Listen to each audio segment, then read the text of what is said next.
and welcome back everyone to the video series Dedicated Show on CBS that has one of the most underwhelming finishes I've ever seen on the challenge. That's right, we're talking about the Challenge USA episode 11, double feature, double header. In this episode, we go through the 1 hour to get through the final women's elimination, and then we get to an hour of the finale and crown the two champions at the end of this thing. I have quite a bit to say about one half of this episode, so let's jump into the first half and then we can get into the finale. We're going to start off where last episode left off, and that was Enzo beating David in the balls in elimination. Enzo gets to stay in this game and back at the Challenge house. People are worried about the next women's elimination because there's only one more left. So we're getting a little bit into everybody's thought processes. Kayla wants to take a shot at Angela and or Alyssa, and that's the same on Sarah and Desi and Justine's minds. And Alyssa is wanting to just stay in this game and make it to the finals. Like, who wouldn't at this point? And Angela is feeling very confident in her abilities. We do not have a daily challenge at the beginning. We have a night challenge where everybody gets into a weird truck, then meets up with TJ, and TJ tells them that they're going to be playing Getting Tired. And what they're going to have to do is take a swim, then they're going to have to take a hike to an abandoned town, and then do a couple of puzzles to grab color-coded tires. The different colors of the tires signifies a different point range. And at the end of 2 hours of collecting these tires and transporting them from the abandoned town to your pole and then back and going back and forth, the one man and woman to have the most points at the end of the 2 hours will win into power, win into safety, and they will be able to throw in anybody against the last place finisher on the women's side. I actually kind of enjoyed this challenge. I thought that this was a fun challenge to do. It tested everybody's swimming, it tested everybody's endurance, having to run back and forth with a tire. I think this could have been a really fun mini challenge if ran earlier in the season. I just thought that this was actually pretty decent. Now, we do finally get to see Angela's Achilles heel, and that is slide puzzles. At one point, somebody in my Discord, a patron in my Discord, Chris, asked, who is better at slide puzzles, Michi or Angela? I mean, Angela finally finished it, but it took her over an hour and a half at least. That's what the timer said at the bottom of the screen. I don't think Michi had an hour and a half in that elimination to try to beat Josh. But even with an hour and a half, it's hard to think that Michi would have figured out that slide puzzle. Another interesting point that happens in this nightly daily challenge is Ben hurts his shoulder. He takes a spill, and he said that he messes it up pretty badly. He gets up and he takes off by putting his tire on his rings again. Angela spent so long getting that 20-point tire. By the time she was done, all she could get was like one blue tire and one token. And she ends it with 24 points and getting last place. Now, for the men's side, TJ announces that there was two winners on the men's side. There was Tyson and Dom, who both got 52 points, and TJ and the rest of the challenge production was like, we're gonna phone this in. It's a women's day anyways. Who cares how many men win into power? So they were like, screw it. Tyson and Dom win. And I guess it's a good thing that both of them did win, because Sarah won for the women's side to getting 42 total points. And they were going to be in a deadlock if it was just Tyson and Sarah who won into power. They would have been clashing heads the whole time, so they needed a tiebreaker in Dom to figure out who to send in against Angela. At the deliberation, Angela does not want to go up against Alyssa or Desi, and then just walks out of the room after being questioned more about who she wants to go up against or doesn't want to go up against. And she's like, my point's irrelevant, and I've already given out two names I don't want to go up against. She heads out the door. Sarah hates that. You know Dom hates that. I mean, Dom is just soaking this all in. This is the last time he can have a little bit of power in this game, and he is just like Ooh, I'm putting out that vibe of this is my game right now. Tyson has no power. He's been telling me what to do this whole game. Angela's been telling me what to do this whole game. Guess what? Now it's my turn. Now it's my time to have this power. Sarah is pushing hard to save Kayla and throw in Alyssa. Tyson is trying to save Alyssa and push hard on Kayla. And Dom just doesn't want Tyson to have any pull left in this game. So we move to the elimination where Dom throws in Alyssa as the tiebreaker. So we're going to have Alyssa versus Angela in the pole wrestle. Like, that is no tough battle here. Even during the elimination, Angela says at one point, Alyssa is a friend, and I just want to make this as painless as possible. I want to beat her as quickly as possible. It takes a matter of 2 minutes via the edit, and Angela wins 2 rounds to nothing. It was so quick, no sweat off the brow. Alyssa is gone, and Angela gets all of her money. So we have our 10 players making it to TJ's final and back at the challenge house.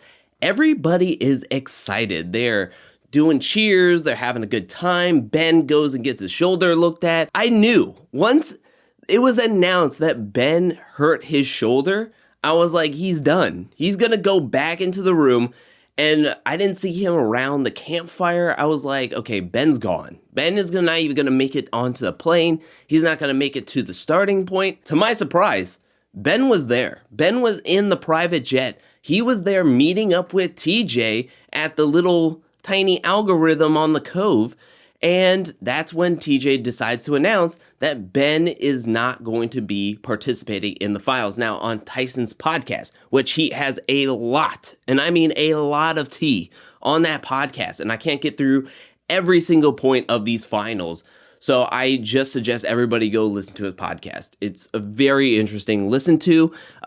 He's not as bitter as I thought he was going to be, especially how these finals go. But he does mention at one point that production did come out before heading to the finals and handed Ben a piece of paper saying that you have a messed up shoulder, you have a messed up knee, you don't really have clearance to go and compete in these finals, but you can still compete if you want, but you have to sign this waiver saying that we are not liable if you destroy any more of yourself on these finals. If your shoulder/arm gets ripped out of its socket or just ripped off of your body at any point during these finals, you have to say that you knew the risks and we are off the hook and you cannot sue us.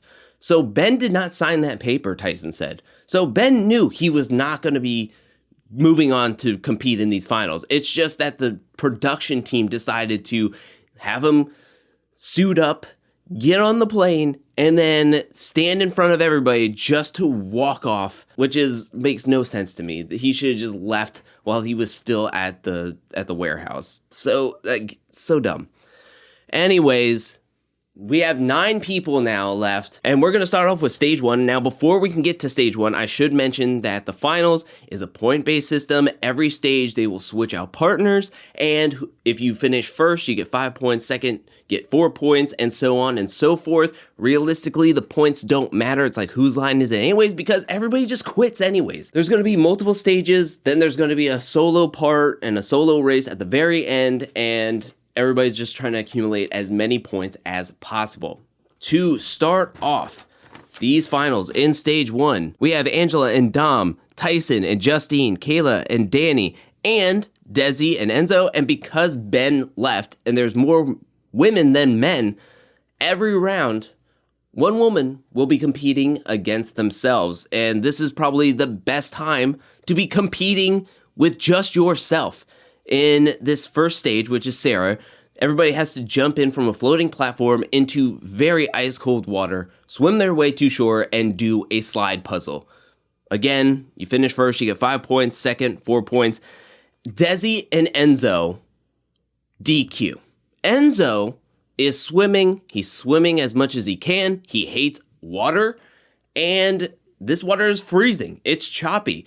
Enzo is nervous and scared, and he decides that he is going to quit. Now, TJ states at the very beginning, if your partner quits, you quit. You're gone. So Desi gets to run these finals for the first 2 minutes, and that is over. Enzo says he is done. He swims as fast as he can to get on that boat. I mean, no boat comes and rescues him. He is swimming for the longest time trying to get to the shore. He is not moving, and that's when he makes a beeline for the boat, and he swims faster than I've ever seen him swim to get to the boat. Desi is frantic, trying to get him to just stay in the water. It's not too late. She is trying her hardest to get him to just stay in the water. It just does not work. So before it really even begins, Desi and Enzo are DQ'd. Now, TJ does mention that this is the first time in challenge history that everybody but 2 people quit. Not necessarily. Desi did not quit, but because she was paired up with the weakling Enzo, so that means that she was not able to complete these finals. So I really hate that. That sucked. That was the worst. I really feel bad for Desi. And you know what? It doesn't even make any sense because that was nothing against her. And honestly, Enzo was in 3 eliminations. This wasn't one of those things where it's like, oh, somebody just skated by. Enzo just skated by. He never went to elimination. If they had to go into elimination, he would have been eliminated. Somehow Enzo beat out people worse than him in 3 eliminations to make it to a finals to compete for 15 seconds, and he was gone. And Desi takes the brunt of it because Enzo wasn't going to win this. I felt like Desi had a great shot, but I'm going to move on. Everybody else completes it. We move on to stage 2, which is take a hike to eat onion and some garlic and some lemon juice, and then take a longer hike to do math equations on barrels, and that's the whole stage. Now, I have to give credit where credit is due. Challenge Production knew about Angela and her being a vegan. I'm sure other people have food preferences that they haven't disclosed. I just know that Angela is 100% a vegan, and she would have not eaten animal parts. We just had the Challenge All-Stars 3 finale not too long ago, where there was a vegan who had not eaten animal parts in 15 years in Nehemiah, and they made him eat a plate, almost 2 pounds of animal parts. Yet here we are, where the Challenge Production gave everybody a whole onion, some garlic, and some lemon juice. It probably sucked, but this was a softball compared to a lot of challenge eating portions of the finals. And I have to give credit where credit is due. I mean, they really tried to make this really terrible, but also doable for everybody. And everybody was able to do it. I thought Kayla was going to be taken out by onions and garlic, but she was able to jam this stuff down her throat, run a ton to figure out these math equations, and everybody finishes it. Congratulations, everybody finishes stage 2. We move on to stage 3, which is you have to run to get to your stations to memorize 10 numbers. Then you grab your decoder ring and you run to the next portion to figure out a phrase or a word. It sucks that Justine had to do this by herself because the swim portion with the slide puzzle, not too bad to do it by yourself. The eating an onion and garlic, I actually think that it's better to be solo because if you can get down that onion and garlic as quickly as possible, you can just take off. You're not waiting on somebody. Tyson was waiting on Sarah for the longest time. Whereas if Kayla could have just mustered that down, or maybe even had mustered that down, she could have easily taken off before everybody else. But with this portion of the finals where you have to memorize 10 numbers by yourself and then have to do math problems and then use a decoding ring to try to figure out this stuff, sucks to do it by yourself. And then I didn't notice it until listening to Tyson's podcast, but Justine times out because she's the last one to get to her station. Everybody else figures it out. By the time she gets to the station to try to figure out what the code is and the phrase, she didn't grab her decoding ring. She was just taking off running. And so when she got there, she was told by production that you don't have your decoding ring. And Justine was like, oh, crap. She memorized her numbers. She got through the running portion, but she had to go back to get her ring. But by the time she turned around, production was like, ugh, you know what? Screw it. You timed out. Everybody else already finished it. You're playing for 2 points anyways. Who cares? You know, by the time you run back, you might have forgotten a number. Then she's going back and forth, back and forth. So they just timed her out. She got her points, and we move on to the overnight portion. Teams are having to move dirt from a pole to a bin. Once you put your dirt in a bin, then you're good. One person works, one person can sleep, unless you're Angela, who is doing this by herself, and she has to do just slightly less work than everybody else, and then she's good. You know what? I get it. I get the idea that you have to do something during the overnight portion because you have to make something about the points. Because it makes no sense if somebody has to stand out on a log while somebody else is sleeping. How are you getting those points? It doesn't make a whole lot of sense. But this stunk. Like, I didn't like this portion of the overnight portion. And according to Tyson's podcast, not everybody finished. Like, Sarah and Dom were the only team that finished. And production was like, you know what? This is taking forever. We're exhausted. We know that you're exhausted. So by the time Sarah and Dom finished, Tyson said that production was just like, okay, we're going to take a snapshot of where everybody is, and whoever is the next highest, who we think could finish next, will be getting the 4 points. And whoever is just behind them will get 3 points and then 2 points, and we're done. By this time, Angela was like, screw this.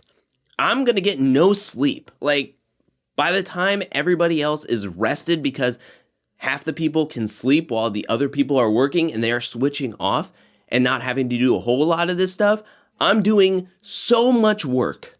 So screw this. I'm just going to go sleep. I'm going to get last place anyways. So why even try? So she goes to bed. So that's where I think a lot of people, at least Tyson was saying that a lot of people were confused because nobody else completed this but Sarah and Dom. Sarah and Dom were working overtime. They were both staying up to try to finish this and get the 5 points, to the point where when production was like, all right, we're just going to cut this off. So Sarah and Dom win. They get first place. They get the points. Tyson and Kayla were close behind them, or not close behind them, but they were in second place. They measured the dirt. So they're going to get the 4 points. Then it's going to be Justine and Danny. And because Angela's by herself, she was going to get the 2 points. So, to everybody's surprise, the next morning, TJ comes to open up the tent, and he asks Angela, what happened last night? You didn't finish your dirt. You didn't move all your dirt. What happened? And she's like, I was going to get last place. So I thought it was better to get some sleep than work my tail off and hurt my back and hurt my sleeping cycle, and I should just get some sleep and I'll just take the 2 points. And TJ said that that's not how it works. So, Angela, you're disqualified. So we're going in to the rest of these finals, which is just a race. It's a race of 10 miles up the mountain, and you have to do a couple of puzzles during that 10-mile race to see who's going to win. And we have 6 players left, 3 men, 3 women. Angela is disqualified. And so we move on. Oh, also on this race, it's a solo race. And if you make it through first, you will have your points doubled. I know I haven't been going over the points because these points don't matter, but this could have really done a whole lot because I think Danny was 1 point ahead of Tyson at this point. TJ blows that horn. Everybody is taking off. We get to the first puzzle, which is like a honeycomb puzzle. And Tyson destroys this, runs off. Danny comes in, destroys it, runs off. Dom is just standing there. He finally figures it out, takes off. Sarah and Kayla get there. They're moving these puzzle pieces around. Justine gets over there, puts all the puzzle pieces in like she does. Like she made this puzzle. It looked like she just walked up, put the puzzle pieces in and was like, is that it? And then she takes off. She is in first place for the women. Kayla finally figures out what to do. Sarah is lagging behind. She is in last place. She goes and takes refuge underneath a bush while everybody else is hightailing it up to Sudoku. One, they did not properly put the rules for Sudoku on the board. So the players who have never done a Sudoku puzzle before was at a greatly big disadvantage. Tyson, Dom, and Justine have never done a Sudoku puzzle before. All the sign says is complete the pattern. All they're doing is trying to put these magnetic numbers onto the board and hoping that they can complete this pattern. Now, everybody on Twitter was like, they didn't give them gloves? Relax. They had gloves at the beginning of this morning. I'm sure it was really difficult to separate the numbers wearing gloves, so everybody took their gloves off to put these numbers on these boards. Let's all calm down about that. Tyson is just like putting these numbers on. He says he was there for a long time. Danny comes up. He destroys this puzzle and takes off. When Danny goes and takes off for the finish line, which is like 1 mile to 2 miles up the mountain, there are still 6 people left in this game. And he is taking off because he is worried that Tyson is going to be hot on his heels. But, in fact, Danny takes off and we have Tyson, Dom, and Justine standing around the Sudoku boards, kind of complaining. At least Dom is complaining. Justine is sitting in the back because she has no idea what Sudoku is. And Tyson, I think, is just done.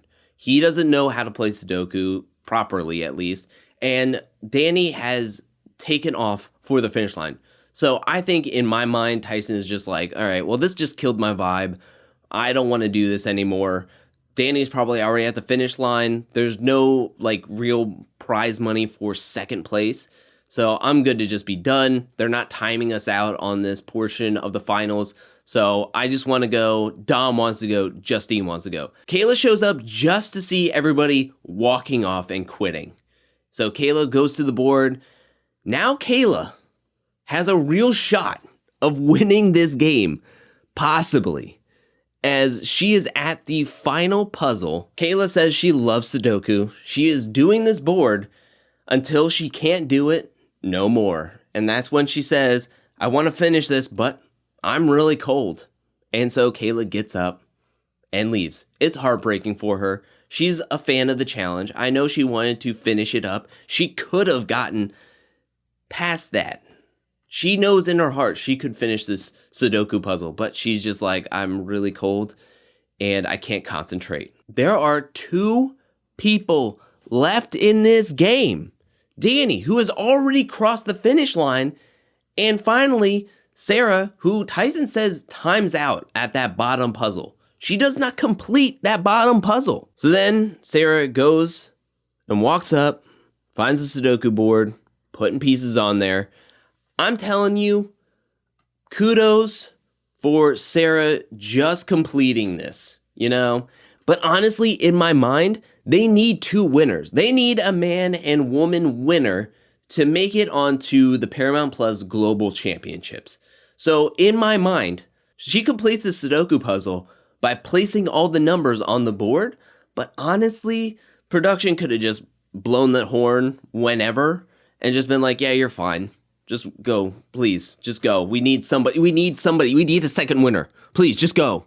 You know? Like, not saying it's a conspiracy theory that Sarah didn't know Sudoku, but honestly, they needed a second winner, and they just couldn't have Sarah say, I quit. You know? They just couldn't have her say, I quit. They needed her to at least have enough motor functions and just to have her walk in a straight line up the mountain to cross the finish line. That's all they needed. So they could have taken a shot of a completed Sudoku board. She could have completed that Sudoku board. Who cares at this point, right? Because production's just like, we need a second winner. And she hasn't said, I quit yet, and walked off. So Sarah finishes the Sudoku board. She walks up the mountain. She touches the flag. And she's like, well, I got last place. And then she turns to Danny and says, where is everybody? And Danny's like, well, it's just us 2 that finished. And then she's like, and Sarah can't believe it. I can't believe it. Everybody else pretty much can't believe it. And that's when TJ comes out and is congratulating both of them for winning. Congratulations to getting the prize money and the bonus money. This is the first time ever in challenge history everybody has quit a final. And TJ says that like he's proud of it. this was nothing big. This was a dumbed down version of a finals, in my opinion. This was slightly less hard than a Challenge All-Stars final, in my opinion. This was slightly harder than a Champs versus Stars finals, in my opinion. Maybe not. Maybe I'm being a little too harsh on that one. I think it's definitely harder than a Champs versus Stars. But this was barely anything compared to some of the main season's finals that we've seen. And so many people just decided that they are done with this. And also were told to quit and forced because of rules and stuff. This was such an underwhelming final, in my opinion. I mean, this was such a sour note to end on. I am so happy for Danny. And I have to give respect where respect is due with Sarah winning and finishing this challenge at least. She at least said she did not quit.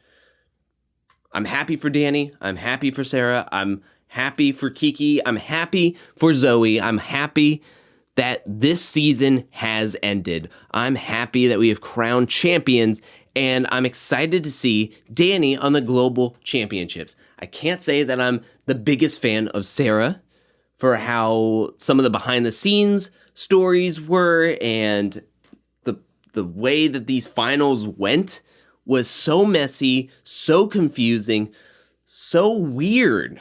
Like, this was such a weird finals, and to have so many people either quit, were taken out by people who quit, who didn't complete a challenge. Sudoku was a big eliminator of these finals. I don't know. This just stunk. This stunk hard. This was really, really bad. I mean, what the heck, dude? Like, seriously, this was so bad. This was so bad. Anyways, that's it. Congratulations to Danny and Sarah. I'm excited for you and your family and your success on the Challenge USA. I'm excited to get to watch Danny and Sarah compete on the Global Championships against the winners of Argentina, Australia, and the UK. But now I turn it over to everyone here. What did you think about these finals? Let me know down in the comment section below. What did you think about the pole wrestle? What did you think about all the challenges during the finals? What did you think about people quitting? And what is your just overall thoughts? Let me know everything down in the comment section below. And are you excited if they were to do a Challenge USA Season 2? Let me know everything down in the comment section below. I want to give a special shout out, thank you to everyone who supports me over at patreon.com/angelcakevids. Thank you for your support. Thank you for your generosity. Thank you, as you over at Patreon were the best part of the season, as we were able to do live Tiny Table Talks throughout the season, and they were the best part of covering this season. It was amazing to do the live Tiny Table Talks over at patreon.com every single Saturday. I'm so thankful for everybody who supports me and was able to join in on those lives and just have a grand old time. I really, really appreciate it. And I'll be back really, really soon with more challenge content, more content in general. But until then, peace.